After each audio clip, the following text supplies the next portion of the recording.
గురుదేవుడు శ్రీ పరమ సుభాస్పతిజీకి పరమాత్మకు ఆత్మ ప్రాణములు, ఇక్కడ ఇచ్చేటువంటి పరమాత్మలందరికీ నా హృదయపూర్వక వందనములు. శ్రీ వాసవి కనికా పరమేశ్వరి ట్రస్ట్ వారికి నా హృదయపూర్వక వందనములు. ఆ పరమాత్మ అంటే వాసవి పరమాత్మ ఏం చేసిందంటే ధ్యానం చేసింది ఆయన, ఇంకా ఏమీ చేయలేదు ఆయన.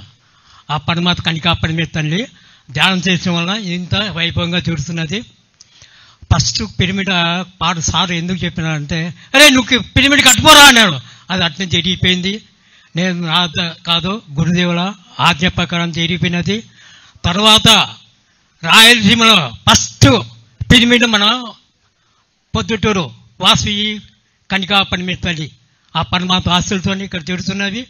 ఈ 3 రోజులు రాయలసీమ అంటే రత్నాల సీమ, అట్లాది పొద్దుటూరులో ఇంత వైభవంగా జరుగుతున్న పుణ్యక్షేత్రంలో ఈ పొద్దుటూరులో 3 రోజులు దసరా ఉత్సవాలు చేసుకుంటున్నాము. ఎంతో ధన్యవాదాలు తెలుపుకుంటున్నాను ఆ ట్రస్ట్ అందరికీ. మరి ముఖ్యమైన అంటే ఏం చెప్పాలి, 3 రోజుల నుంచి అందరూ ఒకటే అన్ని ఆత్మజ్ఞానం బోధించినారు. ఇంక చెప్పేది ఏముంది, ఏం లేదు. మనం తెలుసుకోవాల్సింది ఒకటి, మనలో నా పరమాత్మకి ఏం చేయాలి, అది మెయిన్ ఇంపార్టెంట్. అది తెలుసుకోవాలా. మనలో పరమాత్మ ఉన్న ఆ పరమాత్మ ఉంటేనే మనం ఇక్కడ ఉన్నాము. ఆ పరమాత్మ లేకుంటే ఎక్కడ లేము. మనలో ఉన్న ఆత్మకు ఏం చేయాలి, రోజు ధ్యానం చేయాలి. తప్ప ఉదయం సాయంత్రం మన వయసు ఎంత ఉందో అంత చేయాలి. తప్ప ఇంకా ఏం లేదు. ఇక్కడ మన చింత ఎందుకు వచ్చాయంటే మనలో పరమాత్మని తెలుసుకున్నాము. ఆ పరమాత్మ ఏమి ఇష్టమైందే చేయాలంతే, ఇంకా వేరే ఏంటి అవసరంలే. అది నేను తెలుసుకున్నాను. నాలో ఉన్న పరమాత్మనికి ఏం చేయాలో అది తెలుసుకున్నాను.